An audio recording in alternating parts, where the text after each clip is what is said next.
தீபாவளி திருநாளை ஆலடிப்பட்டியான் ஸ்வீட்டோடு கொண்டாடுங்கள். சென்னையின் மோஸ்ட் லவ் பிராண்டுடன் உங்கள் தீபாவளி தித்திக்கட்டும். கரூர் பிரச்சார வழக்கு தொடர்பாக கடந்த 2 நாட்களாக விசாரணை நடத்தி வந்த சிபிஐ அதிகாரிகள் தீபாவளியை முன்னிட்டு சொந்த ஊருக்கு புறப்பட்டு சென்றனர். கரூர் வேலுச்சாமிபுரம் பகுதியில் கடந்த மாதம் 27ஆம் தேதி தமிழக வெற்றிக் கழகத்தின் தலைவர் விஜய் பிரச்சாரத்தில் ஏற்பட்ட கூட்ட நெரிசலில் 41 பேர் உயிரிழந்தனர்.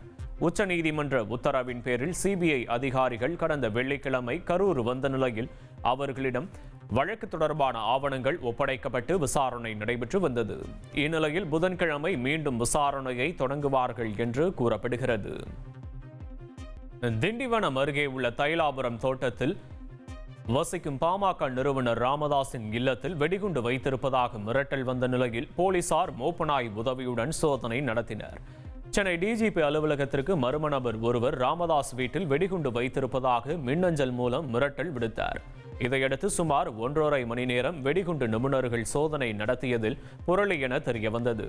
மேலும் சென்னையில் உள்ள பாமக தலைவர் அன்புமணி இல்லத்திற்கும் வெடிகுண்டு மிரட்டல் வந்தது குறிப்பிடத்தக்கது. சர்ச்சை பேச்சு தொடர்பாக நாம் தமிழர் கட்சியின் தலைமை ஒருங்கிணைப்பாளர் சீமான் மீது 2 பிரிவுகளில் போலீசார் வழக்கு பதிவு செய்துள்ளனர். கடந்த ஆண்டு நவம்பர் 17ஆம் தேதி செய்தியாளர் சந்திப்பின் போது பேசிய சீமான், எல்லாவற்றிற்கும் நீதிமன்றம் சென்றால் சட்டமன்றமும் நாடாளுமன்றமும் பல்லாங்குழி விளையாடவா என கூறியதாக சென்னை அண்ணா நகரைச் சேர்ந்த வழக்கறிஞர் சார்லஸ் அலெக்சாண்டர் என்பவர் உயர்நீதிமன்றத்தில் வழக்கு தொடர்ந்தார்.